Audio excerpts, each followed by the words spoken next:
Oke, pertama-tama gue tahu banget kayaknya aturan di zaman gue belum tentu sama aturan sekarang. So you should know, gue tuh tesnya tahun 2013 ya. Jadi lumayan jauh sama hari ini ya kan. Nah, jadi coba dicek lo aturan tes di zaman lo itu kayak gimana gitu ya. Oh ya, by the way, ini gue nggak bakal ada narasumber ya, karena waktu itu gue sebenarnya bikin live ini untuk ngejawab pertanyaan teman-teman semua yang nanyain persiapan gue pas mau tes PTN. Makanya ini lebih kayak sharing session aja sama gue, dan mungkin ada pertanyaan-pertanyaan yang mungkin bisa gue jawab, tapi lo mesti kasih gue informasi lebih dulu gitu ya. Karena biasanya banyak yang nanya kayak gini, misalnya, Kak, gimana sih caranya menentukan jurusan gitu ya? Kita mau masuk ke PTN mana, menentuin jurusannya gimana? Nah, jujur aja itu akan sangat bergantung pada aturan mainnya juga gitu ya. Maksudnya kalau sekarang ini, misalnya ya, kalau di zaman gue itu kan kita paling acuannya tuh passing grade gitu kan. Jadi kita ngelihat misalnya di tahun lalu tingkat keketatan persaingannya di suatu jurusan tuh seberapa sih. Nah kalau sekarang tuh kayak gimana? Gue kurang tahu kan. Jadi gue mesti dapat informasi dulu dari lo, baru dari situ gue bisa kayak kasih saran. Oh mendingan lo kayak gini aja gitu. Ya misalnya setahu gue kalau tahun lalu tuh kan orang kan daftar make skor dari UTBK gitu kan. Nah, kalau kayak gini konsepnya, itu kan berarti lo udah bisa tahu skor lo ketika lo mau daftar kan. Beda banget sama zaman gue, dimana kayak kita semua tuh nggak tahu skor kita tuh berapa. Jadi kita nggak tahu kita tuh berada di posisi seberapa sih gitu kan, kompetitifnya kita tuh kita nggak tahu. Nah, kalau misalnya lo ada tes dulu sebelum lo daftar, lo jadi lebih tahu dong. Dari situ beda kan jadinya langkahnya ketika di zaman gue dengan sekarang gitu. Nah, jadi lo kasih tahu gue aturan mainnya gimana, nanti dari situ gue bisa kasih saran bagian itunya. Nah cuman mungkin di awal kita lebih banyak bahas bagian persiapannya kali ya untuk tesnya itu sendiri, ya gak sih? Oke. Di sini ada yang udah nanya apa nih? Tolong nanti live ini di save. Oh ya, live gue nanti pasti di save kok di IGTV ya, jadi lo bisa tonton anytime. Kalau misalnya lo sekarang sibuk, lo bisa leave dulu, nanti lo tinggal tonton aja di IGTV gue. And then ada yang ngomong juga bahwa PTN nggak penting, sekarang skill wirausaha yang lebih penting, kuliah cuma jadi pajangan. Sebenarnya gue rasa premisnya nggak tepat ya. Kenapa? Karena kalau soal skill wirausaha itu penting, itu bukan sekarang gitu. Itu ya dari dulu pastinya penting gitu kan. Karena yang bisa mengelola sumber daya itu adalah aktivitas wirausaha gitu. Jadi bagian itunya sih nggak tepat ya kalau misalnya, dan dia bukan mutually eksklusif gitu. Kayak misalnya bukan berarti kayak oke, lo kuliah terus lo nggak punya skill wirausaha, kan nggak juga kan. Ada orang yang bisa dapat dua-duanya juga gitu, lo ke PTN terus lo juga skill wirausaha. Dan penting atau enggaknya sesuatu juga sangat bergantung sama tujuan lo gitu. Ada tujuan-tujuan yang skill wirausaha juga nggak penting gitu kan. Nah kalau misalnya tujuan lo itu beda, bisa jadi beda hal yang penting itu apa ya. Jadi mesti dicek dulu sih tujuannya apa nih gitu. Terus untuk yang nanya, nah cara belajar gue dulu itu gini ya. Gue adalah orang yang nggak terlalu suka untuk fokus ke topik-topik yang spesifik duluan gitu. Gue biasanya lebih ke arah gini.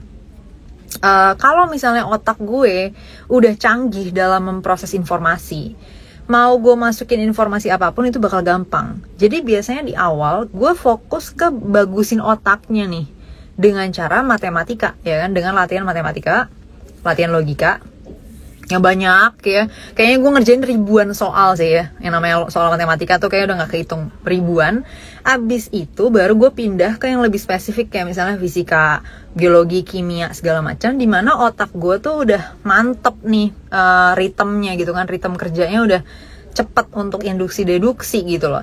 Jadi enak buat nginget juga, jadi lebih cepat buat mengaplikasikan model-model dalam fisika atau kerangka pikir dalam biologi gitu-gitu juga lebih gampang gitu kan, karena logikanya atau kalau dalam bahasa gadget gitu kan, operating systemnya udah canggih gitu. Nah jadi gue biasanya ngabisin waktu banyak tuh di situ ya. Kira-kira waktu itu gue I think setahunan kali ya gue cuman di situ doang, di matematika sama logika doang. Sampai kira-kira 2 bulan terakhir gue baru nyentuh topik-topik yang lebih spesifik gitu. Terus apalagi nih pertanyaannya? Atau apa nih? Kalau usaha yang bagus apa? Sambil S2 jadi usaha jalan kuliah jalan. Usaha yang bagus apa? Sebenarnya ya semuanya tergantung kebutuhan pasarnya ya. Lo tinggal lihat aja sih. Dan kalaupun misalnya suatu hal itu belum ada kebutuhannya di pasar, belum tentu juga lo nggak bisa memperkenalkan itu, karena bisa aja orang belum tahu kalau mereka ternyata butuh itu. Gitu sih. Dan itu nggak terbatas banget ya, alternatifnya kayak bisa macam-macam banget gitu. Jadi lo bisa cek lagi sih, dan juga lo ada di mana itu juga mungkin ngaruh. Kayak masyarakat di daerah itu butuhnya apa, ya lo cek lagi gitu kan. Dari situ nanti lo bakal dapet jawaban usaha apa, produk apa yang bagus atau bisnis apa yang bagus yang bisa lo jalanin. And then apa lagi nih? Ajarin dong cara belajar matematika yang gampang paham. Cara belajar matematika yang gampang paham adalah latihan yang banyak di setiap materi gitu ya. Karena gini, matematika itu kan sebenarnya kayak main game ya. Karena dia kayak dikasih aturan main, habis itu lo ngikutin aja berdasarkan aturan main itu. Memang intinya dia ngelatih lo untuk bisa satu, ngebaca atau ngelihat definisi dari suatu dengan benar gitu ya. Jadi definisi, misalnya kalau di matematika kan, misal 2x tambah 3 sama dengan y, ya udah itu definisi dari Y gitu kan. Y itu 2x tambah 3. Nah, gimana lo bisa membaca definisi ini dengan benar dan make definisi ini di kasus yang berbeda-beda dengan benar, dan bisa ngelihat konsekuensi dari definisi ini gitu. Nah, sebenarnya ketika lo main games itu juga yang lo lakuin gitu loh. Contoh nih ya, gue main games Candy Crush gitu kan. Nah ketika gue main Candy Crush, gue dikasih tahu kan bahwa ada aturan mainnya. Untuk menang gue harus mecahin bola sebanyak-banyaknya gitu kan. Nah cara bisa mecahinnya itu ada konsepnya, dimana dia harus warna sama minimal 3. Kalau 4 lebih bagus lagi, kalau 5 lebih bagus lagi gitu kan. Nah dengan aturan-aturan kayak gini, gue ngikutin dong definisi ini ya kan. Definisi dari menang itu apa, habis itu untuk bisa menang tadi ada apaan aja, untuk bisa menangin gamenya kan. Nah matematika kan sebenarnya kayak gitu. Tapi kalau misalnya lo mainnya cuma sekali di satu aturan, lo bakal cepet lupa kan. Nah begitu juga dengan games Candy Crush tadi. Bayangin misal gue main cuma satu level doang, habis itu gue pindah ke games yang lain gitu ya. Jadi gue main satu level di Candy Crush, habis itu gue main misalnya GTA, baru main misalnya 10 menit, terus gue pindah lagi ke Pacific Rim, terus gue pindah lagi. Nah di setiap game ini gue nggak bener-bener menangkap sebenarnya aturan mainnya apa, karena gue cuma nyoba sebentar kan. Habis itu ketika gue balik lagi ke misalnya dari Pacific Rim segala macam, gue balik lagi ke GTA, gue udah lupa aturan main GTA tadi apa. Nah di dalam matematika juga kayak gitu. Ketika lo dikasih aturan main di misalnya persamaan kuadrat, terus lo baru nyoba 10 soal langsung pindah ke misalnya integral, baru nyoba 10 soal langsung pindah lagi, ya nanti pas balik lagi ke persamaan kuadrat udah lupa lagi tadi aturan mainnya ada apa aja di sini, definisinya ada apa aja gitu ya. Jadi dalam latihan matematika, dalam belajar matematika, yang paling penting itu latihan aja, karena matematika is all about thinking gitu. Nah thinking itu kayak aktivitas kayak main tenis atau main badminton atau tadi main game tadi, dimana lo butuh latihan yang banyak untuk bisa itu nempel di otak lo, sampai jadinya lo kayak udah gak mikir lagi nih abis itu, gak perlu mikir lagi gitu kan, karena udah nempel banget di otak lo gitu. Kalau misalnya lo setiap materinya cuma nyoba sekali, ya lo bakal cepet lupa gitu kan. Dan ketika balik lagi ke situ udah nggak tahu lagi apa yang harus dipikirin gitu. Sekarang gue cek pertanyaan dulu ya. Ini ada satu pertanyaan. Masih sama dengan pertanyaan tadi. Iya, jadi nanti live-nya di save kok di IGTV ya. Oke. Mana nih? Ada pertanyaan lagi. Kak Kan, coba gue baca dulu. Kak Kan, aku kuliah di FMIPA yang end goal dari jurusannya adalah membentuk mahasiswa menjadi, ya gue nggak bisa baca nih, kepotong gitu by the way pertanyaannya, sorry. Coba nanti tanya lagi ya lanjutannya gimana. Gue nggak tahu lanjutannya gimana. Oke, dengan kapasitas yang Kak Kan punya, pernah nggak capek ketemu orang yang nggak sesuai sama prinsip-prinsip yang Kak Kan pegang? Enggak sih, mungkin juga karena ini juga ya, circle gue cukup terfilter sih kayaknya ya dari gue kecil. Hampir semua temen gue kayaknya udah secara otomatis nggak ada yang bikin gue capek gitu. Nggak ada yang bikin stres ya. Jadi belum pernah sih ya gue yang kayak gitu, kecuali kalau di sosial media. Tapi itu pun kan gue biasanya kayak nggak ngikutin aja ya. Kalau misalnya gue sekali ngelihat udah kayak, aduh nih kayak bikin capek nih, gue nggak bakal lanjutin kan menonton kontennya atau membaca tweetnya dan seterusnya gitu. Kayak gitu sih. Ada yang nanya juga, Kak Kan, mana tadi ya? Ini kenapa jadi ada yang nanyain lo mau nikah? Gimana nih, kan gue udah pacaran 8 tahun, tapi kakaknya cewek gue belum nikah. Menurut lo gimana? Sumpah gue gak ngerti banget ya sama masalah kayak gini tuh. Gue bener-bener gak ngerti, gue gak bisa relate. Dan gue gak ngerti juga nanti solusinya gimana, karena gue gak ngelihat kenapa ini bisa jadi ada masalah ini in the first place gitu loh. Di keluarga gue gak ada masalah kayak gini. Tapi anyway, ini topiknya bukan itu ya, jadi next time aja. Mbak Kania tolong jokiin karya tulis ilmiah saya. Gue karya tulis ilmiah atau karya nulis-nulis gitu ya, yang maksudnya yang banyak ngetiknya gitu, gue biasanya kayak bahkan gue minta jasa ngetik gitu, saking gue malesnya ngetik. Jadi kalau lo males ngetiknya, ya lo nggak mungkin banget minta tolong gue, karena gue pasti oper lagi ke orang lain. Jadi gue biasanya pakai audio banyak atau enggak pakai gambar-gambar, habis itu tulisan tangan segala macam, terus diketikin deh sama orang. Apalagi ya ini, asli tadi kayak ada yang nanya gue masuk dari jalur apa ya, nggak sih? Gue masuk ke PTN itu jalur SBMPTN by the way ya, jadi makanya gue tadi perlu persiapan buat tes, karena gue jalur tes gitu.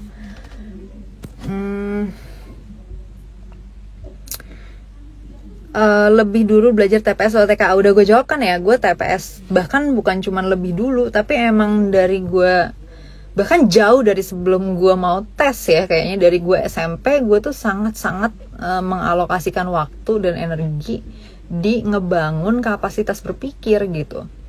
Jadi gue biasanya emang fokus banget ke latihan-latihan yang untuk ngelatih mikir gitu. Nah dari situ tadi juga ada yang nanya tips belajar sosumnya gimana. Again, dengan kapasitas otak yang udah cukup oke, jujur jadi gampang banget sih untuk nginget apapun gitu. Lo mau nginget apapun biasanya langsung gue masukin aja ke framework gitu. Dan jadi kayak lo tinggal bikin model gitu ya. Misalnya oke, geografi apa sih isinya gitu kan, ada ini, udah dibikinin model. Habis itu udah, lo tinggal kayak deduksi dari model itu untuk semua soal apapun itu gitu. Yang gue gak berhasil baca atau ngerti itu cuman kimia doang. Dan itu pun gue juga, sama sejarah sih, tapi bukan gara-gara gue gak bisa ngerti sih. Kalau itu gue lebih ke arah gak peduli. Gue gak terlalu tertarik sama sejarah. Sisanya kayak ya udah, tinggal dilihat aja nih grand frameworknya ya, framework paling gedenya apa, terus tinggal turunan-turunannya deh. Gitu. Kalau framework paling gedenya ada beberapa, ya udah beberapa, habis itu tinggal turunan-turunannya. Dan itu tinggal dideduksi lagi kan, kalau misalnya lo lagi mau make di kasus-kasus tinggal deduksi lagi gitu. Deduksi itu by the way penerapan pola umum ke kasus-kasus khusus ya gitu. Jadi lo udah punya satu model gitu umum, udah tinggal diterapin di kasus-kasus. Nah, paling hambatan gue tuh biasanya dulu di fisika ya. Penjelasan guru gue kadang-kadang tuh nggak jelas, maksudnya apa, ini variabel yang ini sama yang ini tuh sebenarnya sama nggak sih gitu, tuh kadang-kadang suka membingungkan. Nah di situ biasanya hambatannya. Kalau kimia gue bener-bener totally kayak gue nggak ngerti apapun sepanjang sekolah, gue nggak pernah ngerti maksud dari kimia semua itu tuh apa gitu. Salah di awalnya sih ya gitu, tapi sisanya asli gue nggak ngerasa ada ada tantangannya gimana sih untuk meng-acquire pengetahuan yang spesifik ketika kemampuan berpikirnya tuh udah cukup mantep gitu. Kenapa nggak terlalu peduli dengan sejarah? Iya, kayaknya waktu itu gue again ya, mungkin kayak pengalaman belajarnya aja yang nggak pas. Karena gue sekarang jadi suka banget, by the way. Dulu mungkin kayak gue nggak ngerasa itu menarik gitu. Mungkin karena bukunya, mungkin karena gurunya, gue nggak tahu apa. Tapi gue nggak terlalu suka dan nggak terlalu peduli gitu. Bukan cuma sejarah sih, juga tentang orang lain ya. Gue adalah orang yang dulu tuh gue sangat-sangat gak peduli dengan orang lain, dengan manusia lain tuh kayak gimana ya, pemikirannya kayak gimana ya, perasaannya kayak gimana, bodoh amat gitu. Dan gue juga gak ngeganggu gitu ya. Cuman gue juga gak peduli gitu. Nah, tapi semakin gue menumbuhkan kepedulian gue terhadap manusia-manusia lain kayak gimana, sejarah tuh jadi matter so much gitu. Nah, dari situ gue jadi tertarik akhirnya untuk ngebaca sejarah, nonton sejarah, belajar sejarah, dan seterusnya gitu. Kak, aku dapet jatah SNMPTN, tapi gue sendiri mau ikut pariwisata yang mana enggak ada di SNMPTN. Enaknya tetap ngambil SNM dengan jurusan yang bakal aku ambil atau mending gak ikut sekalian? SNMPTN tuh undangan ya, by the way. Again ya, kalau ini bener-bener harus lo pikirin lagi dari tujuan lo sih. Dan oh ya, by the way, dan lo juga harus lihat risikonya apa sih gitu ya. Maksudnya gini, misal lo tetap ikut SNMPTN supaya lo punya opsi gitu kan, tapi lo tetap tes yang pariwisata juga, itu bisa nggak sih gitu? Kalau misalnya bisa, risikonya tuh apa kalau misalnya lu tetap ikut SNMPTN? Karena kan sebenarnya punya dua opsi lebih enak dong ya daripada punya satu, sehingga nanti just in case lo berubah pikiran atau gimana lo tetap punya dua opsi, tapi lu lihat lagi risikonya apa gitu. Nah, kalau misalnya ternyata nanti risikonya kegedean, ya udah lo tinggal timbang deh, lo lebih mau yang mana nih? Lo lebih mau pasti PTN atau lo lebih mau pasti ke jurusan pariwisata yang lo mau kejar itu gitu. Nah, itu sih ya yang perlu lo pikirin. Kak, kan gue lulusan animasi, gue lebih baik lanjut S1 DKV atau S1 manajemen bisnis atau udah kerja aja? Lagi-lagi ya, ini tergantung tujuan sih. Gini, gue cuma bisa ngomong dari perspektif gue doang. Di industri yang gue gelutin, di tim yang gue pegang ya. Gue di industri konten. Ketika gue diminta atau dikasih tanggung jawab untuk ngerekrut animator ya, atau editor atau apapun itu, karena konten gue itu isinya adalah fokusnya untuk ngajarin orang berpikir, untuk menyajikan data, fakta, segala macam, gue biasanya nggak peduli nih orang bahkan lulusan DKV atau enggak, bodo amat. Bahkan nih orang bisa sometimes nih, ini orang belum punya technical skill animasi aja bisa gue rekrut, by the way. Dia belum punya nih, dia belum bisa ngelakuin animasi ya. Tapi ketika gue tanya-tanya, terus dia bisa gambar misalnya ya, dia bisa gambar, selera visualnya jelas nih, bagus gitu kan. Nah, yang lebih penting buat konten gue adalah dia punya kapasitas berpikir untuk ngerti kontennya gitu loh. Karena gunanya animasi di dalam konten gue adalah untuk membuat penjelasan gue lebih jelas, bukan buat bikin penjelasan gue lebih cantik doang gitu. Jadi dia lebih jelas dan lebih cantik. Nah, di situ kadang ya, kalau gue nggak nemu orang lulusan animasi atau DKV atau whatever itu yang punya skill berpikir yang cukup untuk memahami materinya, gue nggak bisa ambil bahkan gitu.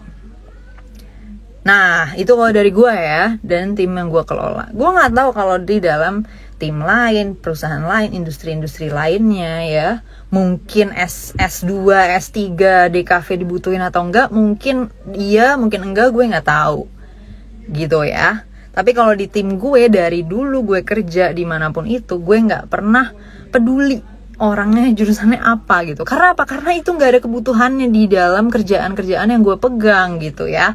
Nggak ada. Maksudnya gini, kalau misalnya lo reasoning skillsnya bagus, terus lo punya skill animasi bagus, itu ideal gitu ya. Tapi kalau misalnya nggak ada nih, ternyata gue akan lebih milih orang yang kapasitas berpikirnya udah oke, technical skillnya belum punya, daripada sebaliknya. technical skillnya udah gokil, reasoning skillsnya jauh gitu ya. Kenapa? Karena lagi-lagi kebutuhan konten gue bukan cuman sebagus-bagusnya editing, tapi seefektif mungkin untuk bikin orang bisa belajar, bisa ngerti materinya gitu. Selanjutnya lagi, apalagi nih? Kalau udah keterima SNM nggak bisa ikut SBM. Jadi untuk jurusan pariwisata tadi itu cuman bisa lewat SBMPTN gitu ya. Jadi kalau misalnya dia daftar SNMPTN terus ternyata keterima, dia udah nggak bisa ikut SBMPTN. Well, kalau kayak gitu, kalau misalnya lo tuh ngerasa jurusan pariwisata ini penting banget buat lo, ya udah berarti lo lepas aja deh tuh SNMPTN-nya gitu loh. Lagi-lagi ya, ini akan kembali ke diri lo lagi by the way. Jadi lo harus putusin juga ya, seberapa penting nih ke jurusan pariwisata ini buat lo dan hidup lo. Karena opportunity cost-nya tuh cukup gede kalau misalnya nanti lo ternyata nggak dapet. Maksudnya misalnya nih lo akhirnya udah gue daftar aja SNMPTN, nanti kalau misalnya nggak dapet kan gue bisa SBMPTN untuk pariwisata. Nah tapi ternyata lo dapet SNMPTN, akhirnya lo nggak bisa kan tes kan. Opportunity cost-nya adalah lo mungkin harus tahun lagi kuliah di tempat lain dulu, terus baru tahun depan nyobain gara-gara ternyata lo mau ke pariwisata gitu kan. Atau bahkan sometimes lo ngerasa misalnya yaudah deh coba jalanin dulu gitu kan, ternyata sampai 3 tahun 4 tahun ke depan lo masih nggak srek juga sama jurusan itu. Tapi pilihan lo untuk ke pariwisata akhirnya udah mahal kan. Udah mahal dalam artian apa? Ya lo udah bayar dengan 3 tahun 4 tahun kuliah di jurusan lain dulu gitu kan. Nah selama lo masih punya waktu untuk memikirkan itu, saran gue sih lo pikirin lagi sampai benar-benar mateng lo seberapa pengennya nih untuk ke pariwisata. Dan bukan cuma itu, lo juga harus menggali lagi apa sih yang bikin lo pengen ke situ gitu loh. Nah bener gak basis yang bikin lo pengen itu? Kadang-kadang misalnya gini ya, gue pengen banget nih masuk, misalnya nih gue pengen banget nih masuk FHUI gitu ya. Kalau ditanya kenapa, basisnya apa lo pengen banget ke situ? Oh karena kalau gue masuk itu udah pasti banget gue dapat kerja. Nah itu mungkin bisa dicek lagi kan, bener gak sih kalau misalnya lulusan FHUI itu pasti banget dapat kerja gitu misalnya. Ya, jadi lo bisa cek lagi tuh, apa sih yang bikin lo pengen banget ke situ? Bener nggak emang kayak gitu? Kalau lo masuk situ udah pasti kayak gitu dan seterusnya. Gitu. Kak Kania kan alumni ilmu politik nih. Suka dukanya ilmu politik itu apa ya? Jujur gue kayaknya gue adalah orang yang nggak punya konsep suka duka ya dalam hidup ini gitu. Kenapa? Karena apa ya? Kayak gue gak pernah merasakan duka kecuali mungkin ada orang terdekat gue yang meninggal gitu ya, which gak ada urusannya sama jurusan apa gitu. Jadi gue mostly standar sukanya tuh kayak terlalu rendah kali ya. Jadi hampir semua kondisi gue kayaknya happy aja. Tapi kalau lo nanya isinya apa, gue bisa jawab gitu. Maksudnya isi kuliah politik ada apaan aja ya. Tapi kalau lo nanya mana yang suka, mana yang dukanya, itu gue gak bisa sih jawab itu. Kak, mana Bang Sabda? Dia kayaknya lagi live deh dari jam 4 setahu gue. Tapi gak tahu juga sih sekarang masih live atau enggak. Jam 7 dia bakal live lagi by the way. Oh iya, terus yang minta break, sebenarnya lo bisa aja skip aja, nanti lo tinggal nonton lagi di IGTV karena gue abis ini ada meeting lagi. Jadi gue gak bisa di jam lain. Oke, Kak, cara kerja di MLI gimana? Tolong tanyakan Paman Joki atau Tretan Muslim. Setahu gue MLI itu sering kok open vacancy gitu terbuka. Lo apply aja kalau mereka lagi buka vacancy. Tapi Tretan Muslim dan Coki Pardede kayaknya nggak buka jalur orang dalam. Oke. Terus apa lagi nih? Kak, cek question. Wah, gila, question box sudah 33. Oke. Cek dulu ya.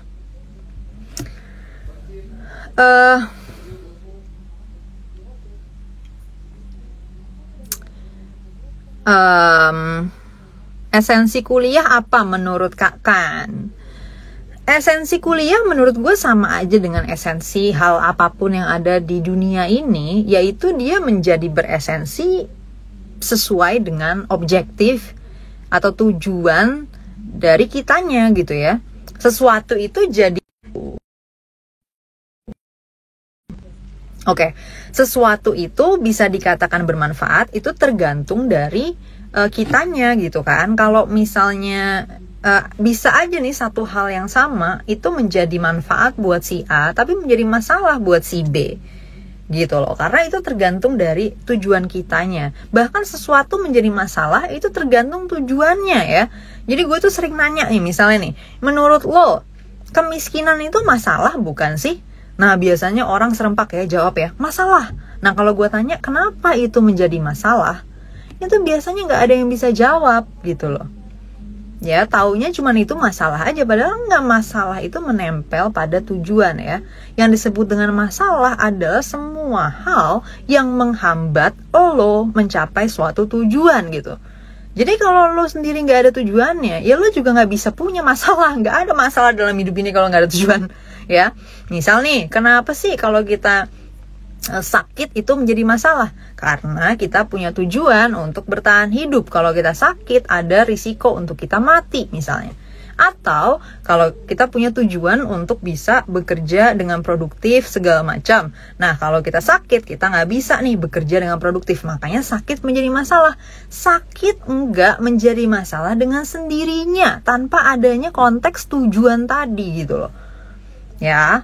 Nah begitu juga dengan misalnya apalah ya, rambut panjang, rambut pendek. Ya dalam suatu konteks dia menjadi masalah kalau misalnya emang mengganggu tujuan lo. Kalau enggak ya enggak. Begitu juga dengan manfaat. Nah begitu juga dengan kuliah. Kuliah bisa jadi menjadi masalah gitu loh ya. Misalnya nih gue punya tujuan untuk melakukan sesuatu yang gue tuh butuh waktu dan energi untuk melakukan itu. Nah kuliah sebenarnya nggak membantu tujuan ini, tapi terus gue kuliah. Nah di sini kan kuliah malah menjadi masalah dong, karena dia malah mengambil waktu dan energi gue yang harusnya bisa gue pakai buat tujuan gue tadi. Instead gue pakai ini buat kuliah. Nah di sini kuliah menjadi masalah gitu. Ya jadi lo harus cek lagi. Itu masalah atau manfaat atau apapun itu adalah menyesuaikan lagi dengan apa tujuan lo gitu loh ya. Lanjut nih, gila banyak juga ya pertanyaannya. Kenapa kalian banyak banget nanyanya? Kak, tips and trick SBMPTN yang spesifik dong, kayak pakai sarana apa aja terus manajemen waktunya gimana? Gue udah cukup spesifik nggak sih tadi? Pokoknya gini.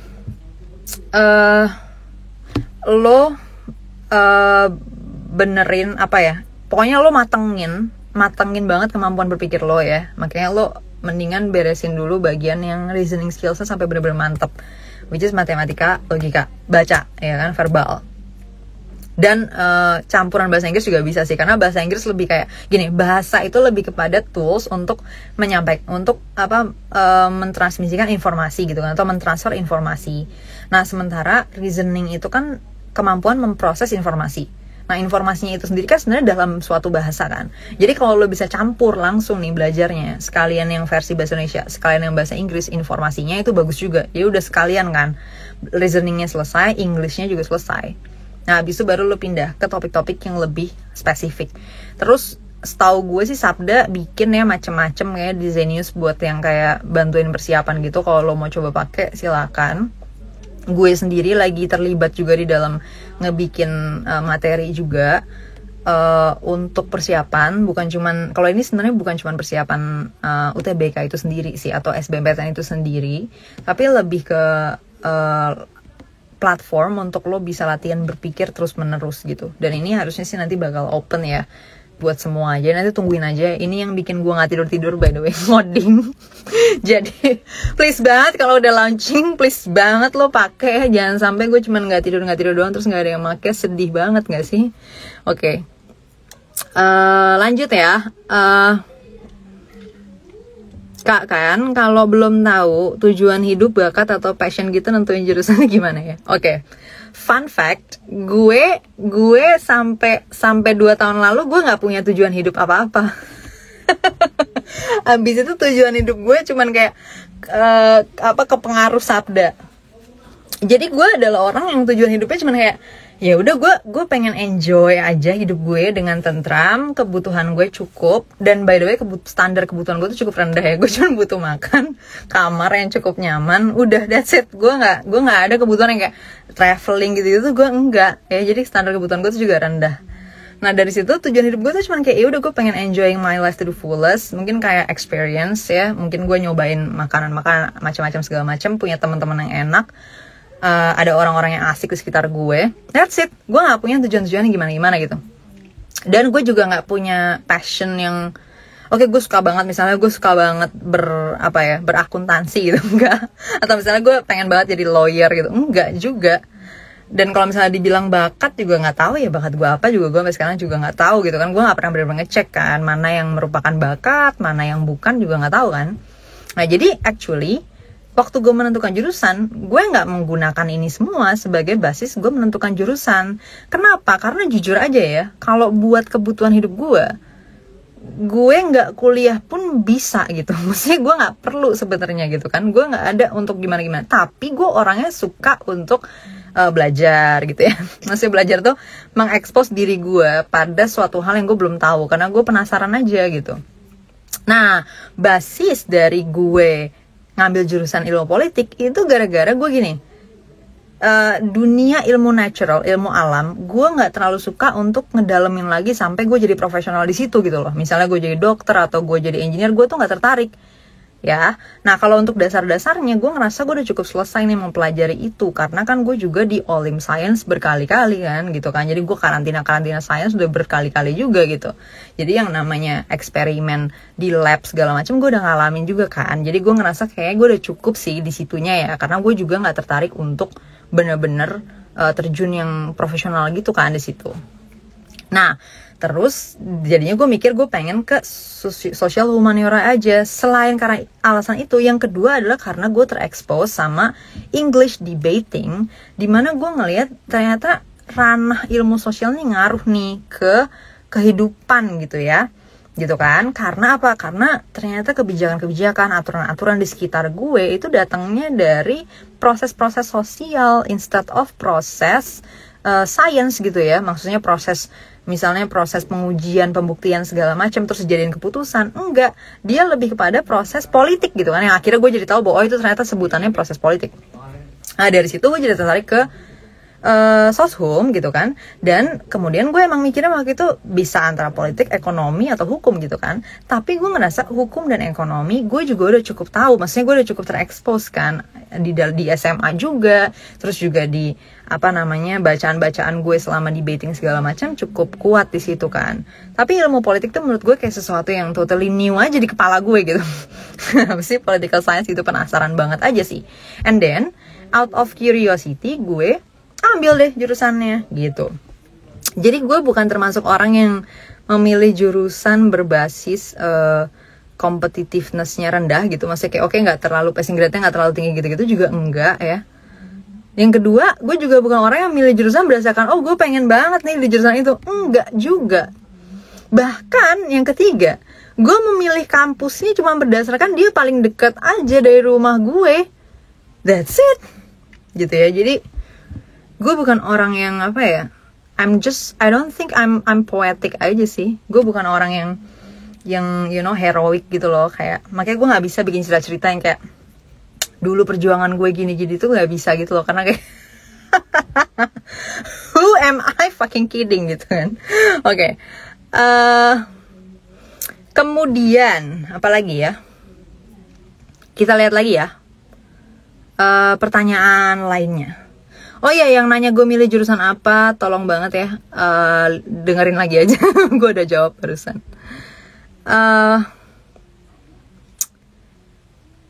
Kak, aku masih bingung sama kata konsep dalam mengerjakan UTBK. Asli gue juga bingung sih. Ini maksud pertanyaannya apa ya? Coba mungkin lo bisa tanya lagi, ulang lagi pertanyaannya. Gue gak ngerti maksudnya ini apa nih yang ditanya nih. Kalau maksud lo apa maksud dari konsep itu, dalam semua simpelnya gini deh.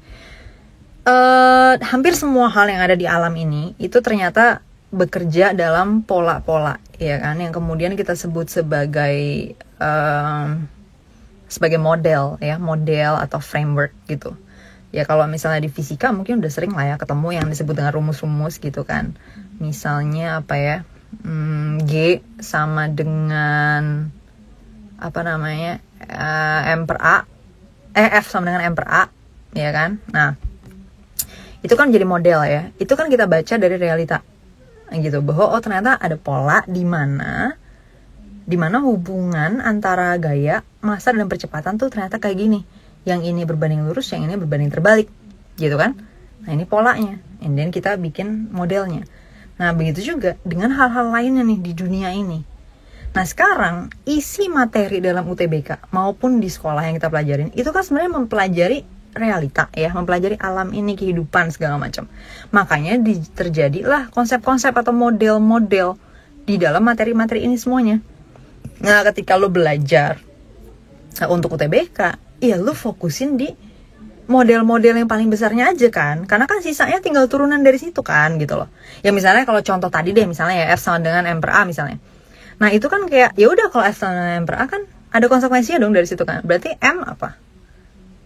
Kalau F sama dengan M per A berarti M apa? Berarti M apa? Coba jawab dong.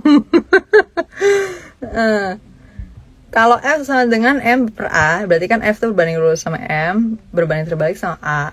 Nah, berarti M itu apa? Modelnya.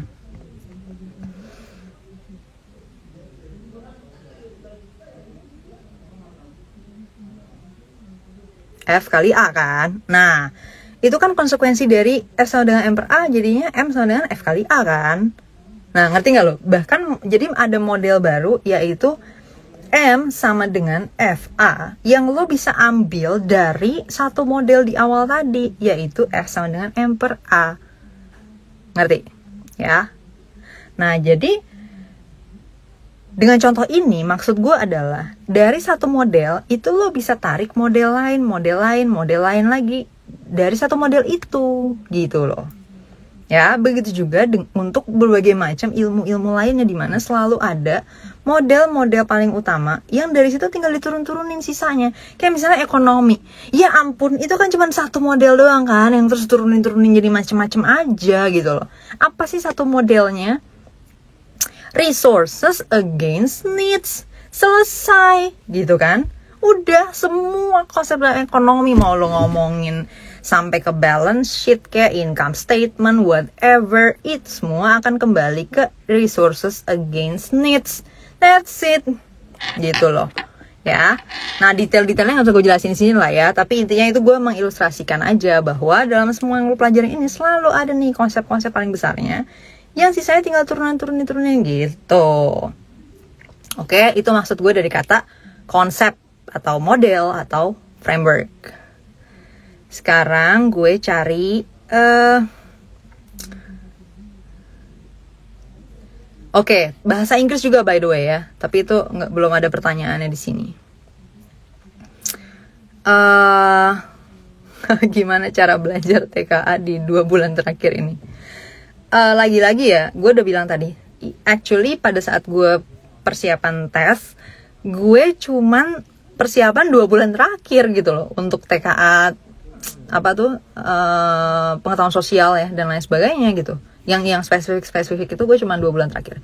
Nah terus kalau untuk bahasa Inggris, jujur aja gue latihan bahasa Inggrisnya udah dari nggak tahu kapan ya. Jadi gue nggak belajar bahasa Inggris sama sekali pas mau tes gitu loh.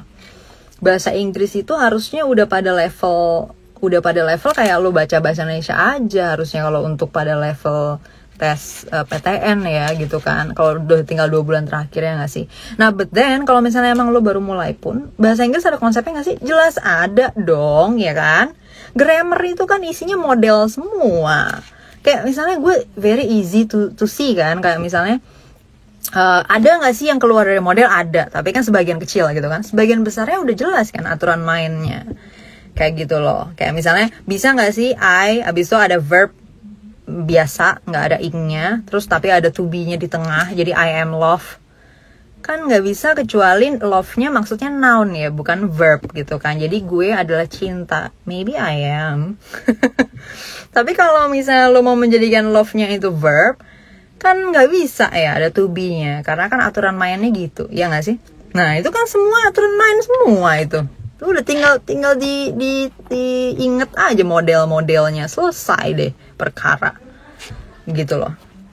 Kayak misalnya menarik banget ya si Sabda tuh waktu itu dia bikin tes logika ya, pakai soal bahasa Inggris, soal grammar gitu, soal grammar. Jadi dengan aturan grammar yang ada bisa kelihatan kalau logika lo bagus, lo udah tahu ini nggak mungkin dong kayak gini, nggak mungkin kayak gini, karena aturan mainnya udah ada jelas ya kan. Jadi tinggal dideduksi doang. Gue salah satu by the way dari 20 soal. Tapi kata dia sih skor gue tertinggi. Oke. But anyway, nah jadi bahasa Inggris pun itu konsep juga ya. Jadi untuk yang belum belajar bahasa Inggris bisa tinggal diingat aja formula grammarnya. Nah terus ada yang nanya nih, Kak bisa gak sih formula grammar disederhanakan? Bisa, dan actually Sabda itu punya modelnya ya.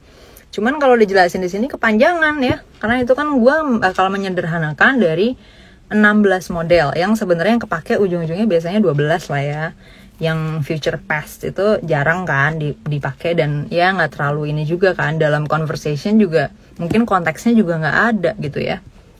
Jadi kita bisa sederhanain yang 12. Kalau yang 4 lagi gue kayak nggak pakai sih. Maksudnya di dalam model itu gue nggak ikutkan gitu ya. Jadi cuman sampai 12. Nah itu ada, gue dapat dari Sabda juga sih.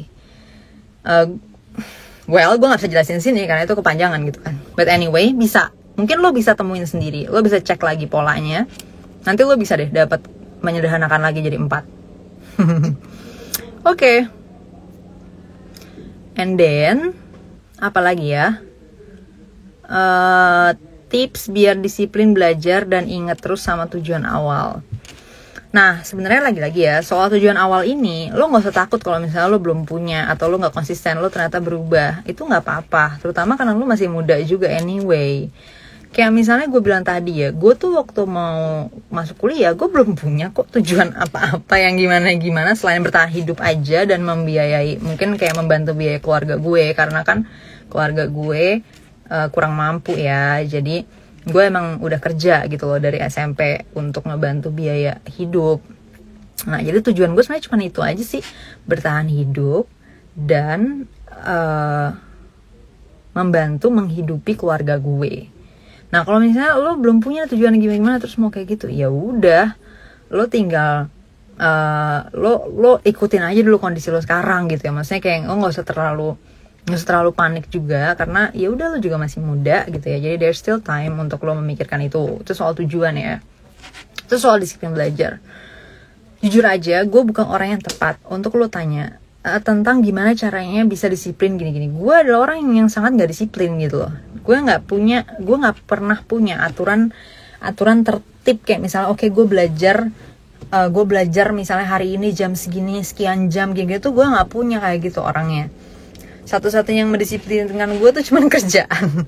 Kayak misalnya waktu gue SMP, gue kan main piano ya. Jadi kalau misalnya gue main piano buat wedding atau buat ulang tahun segala macam, mereka pasti ada jadwalnya kan. Kayak oke, gue ulang tahunnya jam sekian, hari apa gitu kan, tanggal berapa.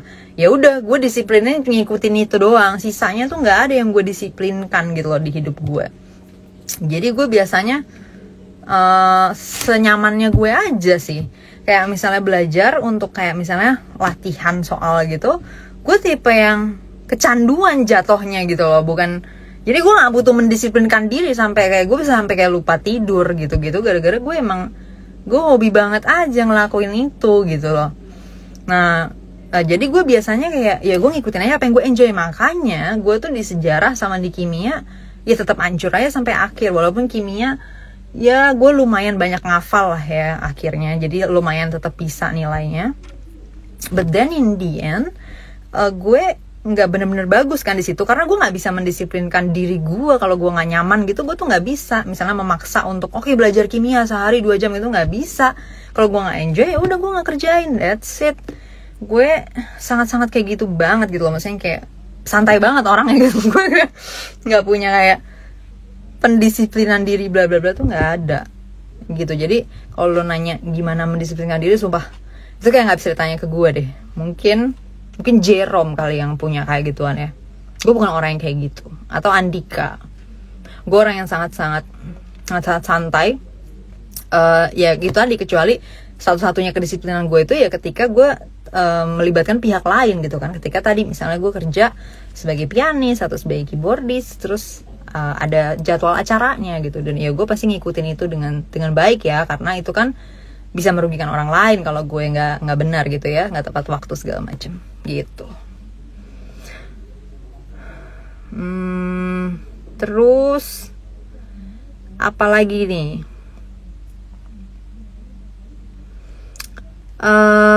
Kak Kania, apa modal berpikir untuk masuk PTN? Iya, modal berpikirnya sebenarnya kemampuan berpikir dasar ya kalau dari gue sih, dan pastinya bukan cuma modal berpikir doang, karena kan kalau dalam tes PTN tuh ada tes pengetahuan juga kan. Jadi lo akhirnya harus ingat juga tuh, lo harus masukin beberapa informasi yang masuk ke dalam materi. Nah, cuman lo jangan lupa juga ya, modal yang dibutuhin buat masuk PTN juga selain berpikir juga butuh duit ya.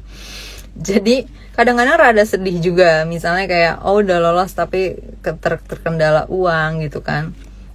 Kayak gue tuh waktu itu gue cepet-cepet banget ya di depan langsung daftar bidik misi duluan. Jadi gue sebelum tes PTN tuh gue udah terdaftar di dalam beasiswa bidik misi, dimana dia bakal turun kalau gue diterima gitu ya. Jadi pokoknya kalau gue diterima udah gue langsung deh nggak bayar biaya apapun gitu. Nah, it was super helpful sih, karena gue benar-benar selama kuliah ya udah gue nggak keluar biaya kuliah sama sekali, dan itu ngebantu banget. Karena emang gue jujur aja ya, kalau waktu itu gue biayain diri sendiri gue nggak mungkin sanggup sih. Ya lo bayangin aja cuy, gue tuh musisi freelance gitu loh. Jadi kalau misalnya lagi nggak ada yang ulang tahun gimana? Ya gue nggak ada lah duitnya ya kan. Kalau yang nggak ada yang kawinan, kagak ada gue duitnya. Atau nggak dia kawinan tapi pakai musisi lain, kagak ada gue duitnya. Belum lagi lo harus tahu juga tarif-tarif gituan juga kagak sama ya. Maksudnya kadang-kadang ada orang yang baik bayarnya lumayan ya kan, misalnya 1,5 juta. Kalau dulu sih udah gede banget tuh buat gue waktu gue kuliah awal-awal kan. Jadi kalau sekarang gue nggak tahu ya rate musisi sekarang berapa. Nah, cuman kalau misalnya lagi orangnya juga rada-rada gimana, bayarnya cuman kayak 300.000, 200.000, ya gue nggak bakal sanggup sih bayar kuliah gue sendiri. Jadi kebantu banget parah dengan adanya beasiswa bidik misi itu gitu. Nah, jadi modal duit ini sebenarnya lumayan penting juga ya untuk lo pikirin gitu. So silahkan lo persiapin juga bagian itunya. Oh ya, gue ada cerita dikit ya tentang apa yang harus lo persiapin buat tes. Penting banget untuk lo perhatiin hal-hal yang basic ya, hal-hal yang basic terkait dengan persyaratan jangan sampai, sumpah ini kayak mati konyol gitu loh jatuhnya. Jangan sampai lo udah capek-capek latihan segala macam, lo tesnya bagus segala macam, lo kebentur sama persyaratan yang nggak terpenuhi gitu, berkas lo nggak lengkap lah atau apalah ya. Kayak gue punya contoh cerita tuh, kemarin ada yang gue kenal ya, temen gue. Lo harus tahu dia tuh gagal tes PTN gara-gara dia belum daftar. Dia nggak tahu kalau dia ternyata belum daftar, dia kira dia didaftarin sama orang tuanya. Nah, coba lo harus banget cek banget yang kayak gini-gini gitu loh. Atau kayak misalnya mau tes, itu kan biasanya ada yang harus dibawa ya, harus bawa ini. Nah itu tuh kayak, itu kelihatannya kayak sepele ya, tapi asli itu bakal ngeselin banget kalau lo gagal gara-gara itu, ya gak sih? Jadi mendingan lo repot-repot di depan, walaupun itu kelihatan sepele, tapi lo gak bakal ada penyesalan yang gila banget gara-gara lo kayak, fuck, konyol banget gitu, gue nggak lolos gara-gara ini gitu loh ya. Jadi yang kayak gitu-gitunya, please banget cek yang benar, semua itu beres gitu, di luar dari tes-tesnya, di luar dari persiapan tesnya itu sendiri. Dikit lagi Ultima Sosum Bang Sabda. Iya, 10 menit bos. Tenang, itu barusan orangnya lewat by the way, dia kayak udah siap-siap di ruangan. Bentar ya, gue harus scroll dulu nih pertanyaan. Ada yang barusan ada yang request, tolong dong scroll pertanyaan gue. Coba ya, gue lihat dulu.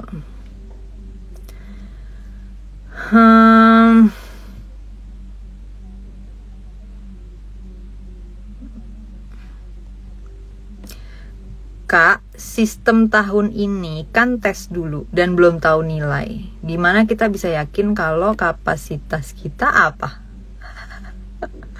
Ini apa nih pertanyaannya kepotong ya? Oh, gimana kita bisa yakin kalau kapasitas kita udah oke?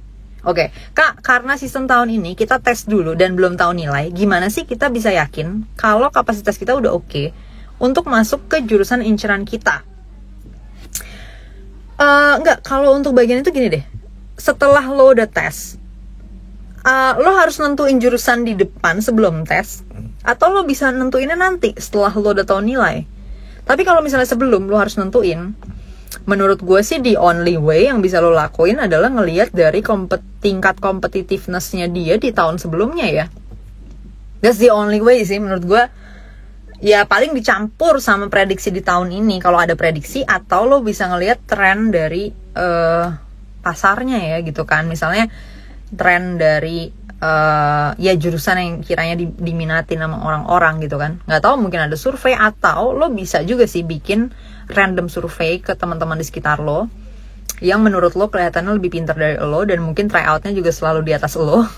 Silakan lo cek mereka ngambil jurusan apa.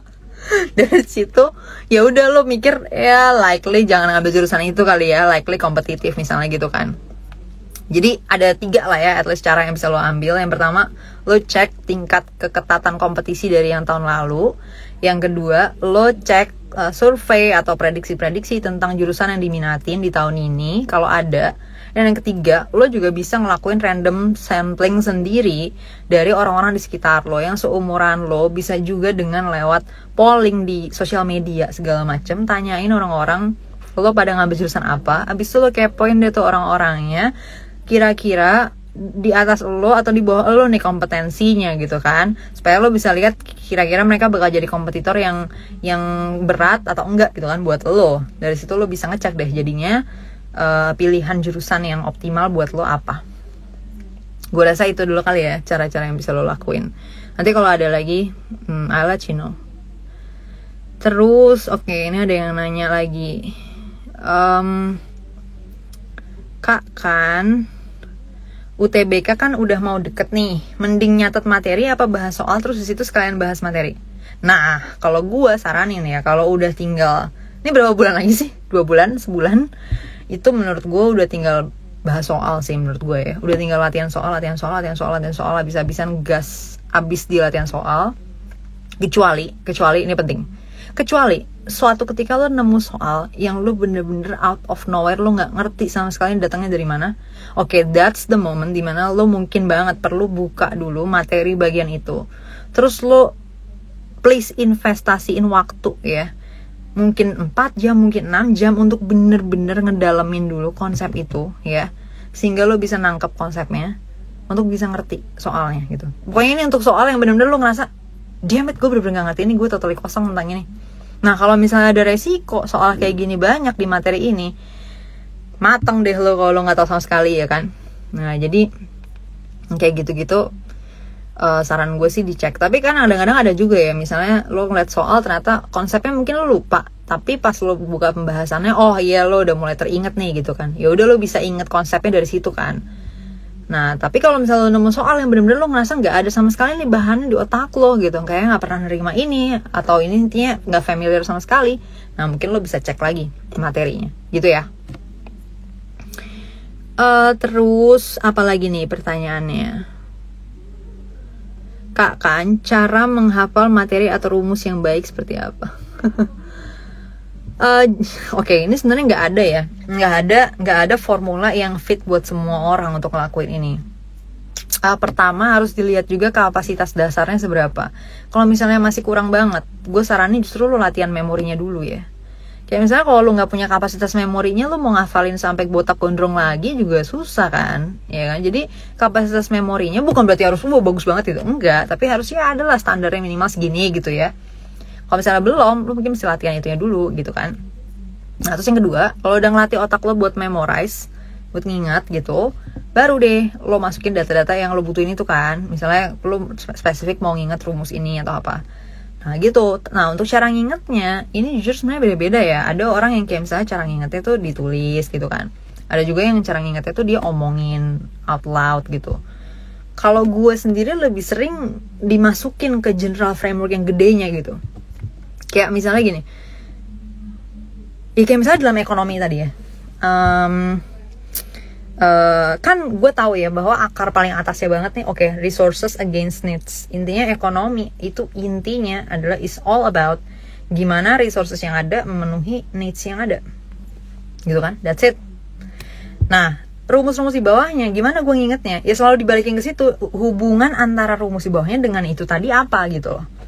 Misalnya, oh ternyata rumus ini menggambarkan bagaimana ketika ada suatu entitas yang mensuplai suatu sumber daya ke suatu populasi, nilai dari sumber daya ini akan ditentukan oleh seberapa banyak sih dari populasi ini yang membutuhkan sumber daya tersebut, dan seberapa banyak entitas yang bisa memenuhi kebutuhan akan sumber daya tersebut misalnya. Nah ini rumusnya ini gue kadang-kadang juga nggak nginget variabel persisnya, misalnya kayak F sama MA gitu, enggak. Kadang-kadang bodo amat mau itunya apa, pokoknya gue udah tahu bahwa nanti di dalam equationnya atau formulanya itu adalah yang ini berbanding lurus, yang ini berbanding terbalik. That's it. Mau namanya A kayak mau namanya X mau B, bodo amat gitu kan. Kayak gitu, kalau gue biasanya kayak gitu. Nah asalkan selama dia nyambung sama framework yang di atasnya, gue pasti inget sampai selama-lamanya. Bahkan gue baca materi ini misalnya kayak 10 tahun lalu, gue tetap ingat gitu. Nah kayak contohnya metode ilmiah, gue tuh belajar dari buku ensiklopedia yang gue baca waktu umur 4 tahun atau 5 tahun gitu kan, segituan lah pokoknya, 3 tahun atau 4 tahun gitu kan. Nah dari situ gue kayak baca tentang bagaimana ilmuwan-ilmuwan itu mengambil fosil-fosil dinosaurus dan segala macam ya. Dari situ gue langsung, oh ternyata metode ilmiah ini nyambungnya ke pencarian fakta. Nah berarti untuk semua terkait dengan pencarian fakta, gue bisa balikin lagi ke sini nih, ke pengujian, pembuktian, dugaan, observasi, pembuktian, pengujian, gitu kan. Nah ini nggak perlu gue hafalin lagi gitu, udah gue langsung ingat karena dia langsung nyambung klek sama framework yang di atasnya lagi gitu kan. Nah terus habis itu framework di bawahnya langsung nempel lagi ke dia lagi, klek, gitu kan. Misalnya kalau dalam metode penelitian apa sih, misalnya kuantitatif, kualitatif, kan nempel ke sini kan pasti. Gitu kan, karena apa? Ya apa sih poinnya dari proses ini kan tadi? Oh, pembuktian nih, untuk membuktikan tesisnya benar gimana? Oh ternyata ada 2 cara kalau dalam ilmu sosial, kualitatif, kuantitatif nih. Kalau yang kualitatif lebih kayak gini-gini, dia ngambil elemen ininya. Kalau kuantitatif dia caranya ngebuktinya dengan cara kayak gini. Apa yang bikin ini lebih reliable daripada yang ini, dan seterusnya, kan nempel ke situ lagi. Ya. Jadi semua framework di bawahnya ini sampai perintilan yang paling kecilnya, walaupun kadang-kadang gue nggak inget namanya, tapi gue pasti inget konsepnya. Karena dia nempel sama framework yang paling atas tadi. That's it. Udah deh, gue gak bakal pernah lupa itu sampai selama-lamanya. Ya, jadi itu it works for me. Nah, gue gak tahu yang bekerja lo apa, tapi gue ngeliatnya itu kayaknya yang so far paling efektif sih gitu kan. Karena nanti itulah yang akan membangun world view lo atau kacamata lo untuk melihat isu apapun juga gitu. Ya dari situ lo gak bakal pernah lupa dong. Orang lo pakai terus, tiap dapat informasi tembaknya pakai itu lagi. Dia informasi pakai itu lagi gitu kan, nggak mungkin lupa dong gitu loh ya. Kayak gitu kira-kira caranya. Oke. Terus apa lagi apa nih?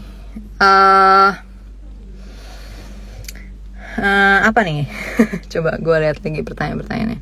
Ih gila, masih banyak aja nambah-nambah lagi nih.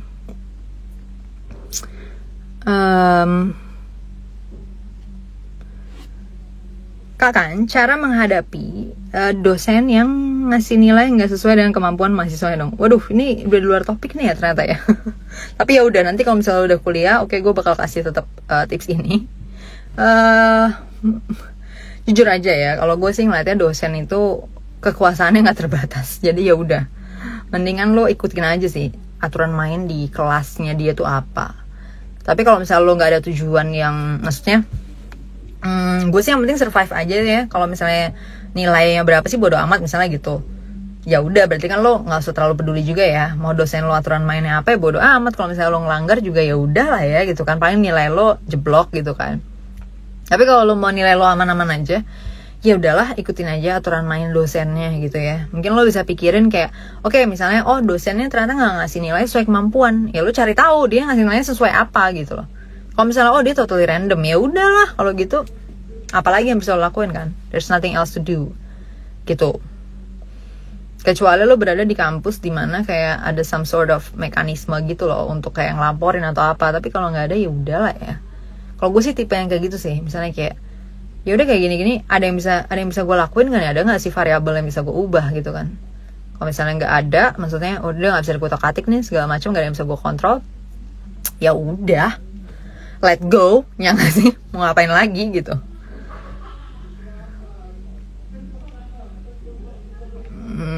Oke, berikutnya lagi Kak, kalau hamil 3 bulan SBM gimana planningnya?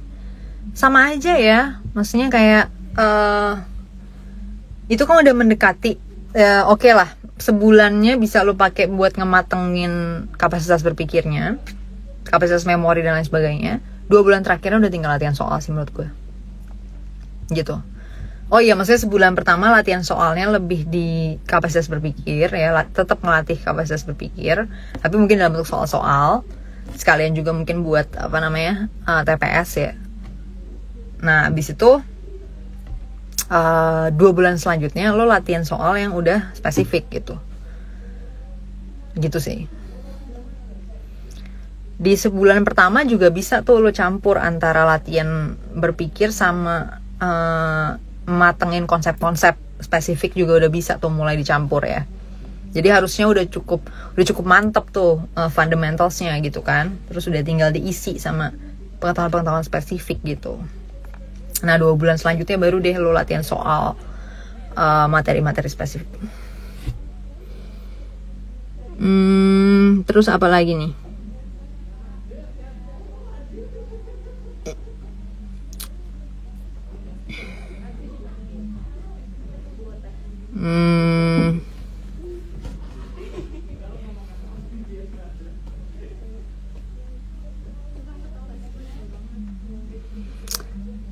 Nah, TKA ya, itu kan, jadi emang sih gue tuh kadang-kadang juga sedih banget ya sama konsep penjurusan IPA IPS di SMA gitu loh.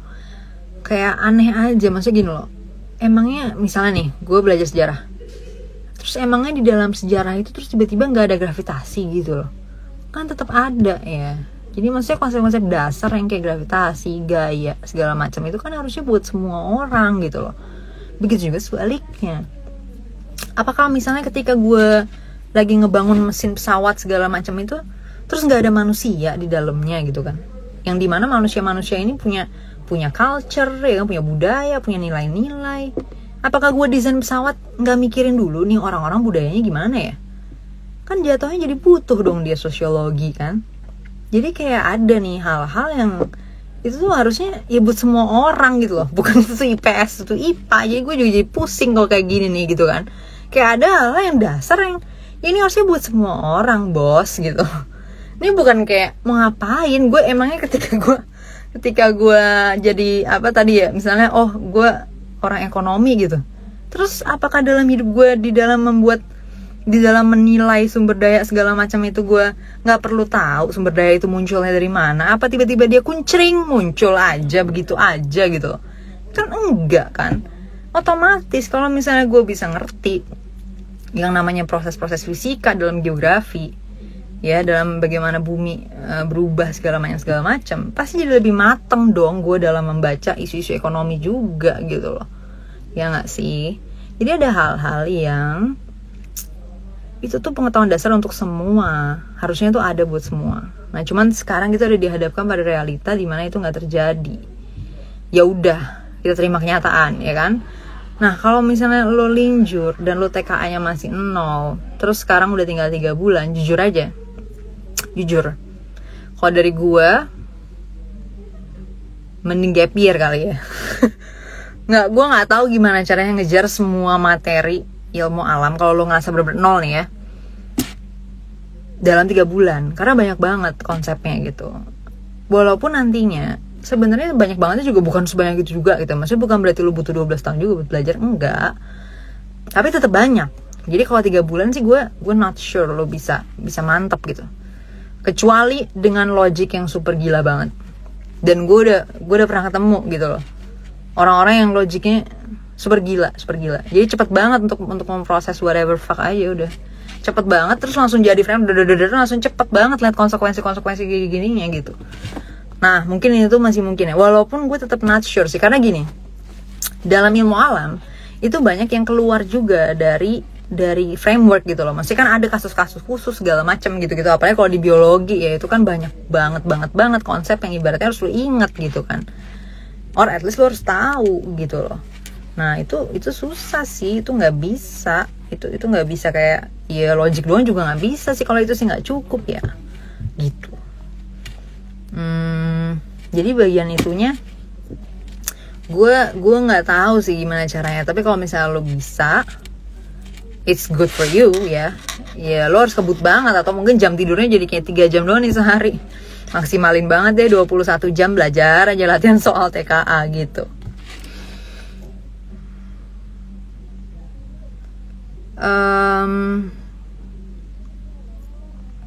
Kak kan lebih mending gap year apa mandiri atau swasta? Oh iya, nah ini lagi ya, sama ya, ini kayak lo harus balikin lagi ke tujuan lo gitu loh. Lo atau jangan tujuannya, kalau misalnya lo belum punya tujuannya, kebutuhan lo apa nih gitu, kebutuhan lo dalam hidup lo nih apa nih. Nah dari situ lo bisa lihat deh potensinya apa, peluang dan risikonya gimana kalau misalnya lo lebih milih ke swasta atau kalau misalnya lo di PTN gitu. Nah dari situ baru deh lo bisa nentuin ya, mendingan lo gap year ngejar PTN atau ya udah lo kuliah aja sekarang dimanapun gitu misalnya. Itu benar-benar sangat-sangat bergantung pada kondisi kebutuhan lo gitu ya, kebutuhan atau tujuan lo. Apa yang menjadi standar moral dalam geopolitika? Apakah negara superpower yang menjadi acuan? Kalau gue sih ngeliatnya standar moral itu relatif ya, jadi sebenarnya bebas sih. Ya kalau lo punya acuan moral lo sendiri, ya lo bisa ajukan juga gitu. Kalau orang mempunyai standar moral mereka ya juga bisa juga gitu. Jadi sebenarnya bebas sih. Yang enggak lah, Amerika bukanlah menjadi acuan moral untuk secara universal objektif kayak gaya gitu. Kayak hukum Newton gitu, enggak juga ya. Jadi lebih bebas sih sebenarnya. Bisa dari Amerika, bisa dari siapapun ya. Nah, kalau ditanyanya moral yang mendominasi ya, yang mendominasi dunia hari ini, itu memang sebenarnya US lah ya, masih ya. Tapi kayaknya kedepannya sih growing influence dari Cina mungkin banget sih bisa menggeser praktek-praktek moral yang selama ini dominan ya, gitu kan. Kayak misalnya konsep demokrasi, kebebasan segala macam ya, gitu. Itu kan sebenarnya dari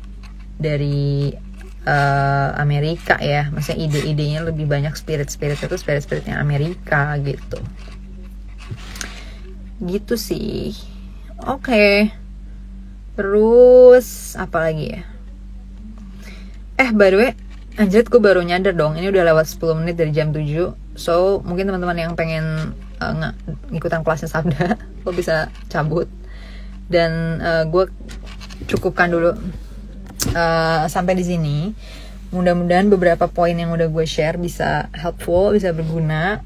And then nanti kalau butuh sesi lain lagi let me know ya. Tapi untuk sekarang ini kita sudahi dulu. Oke.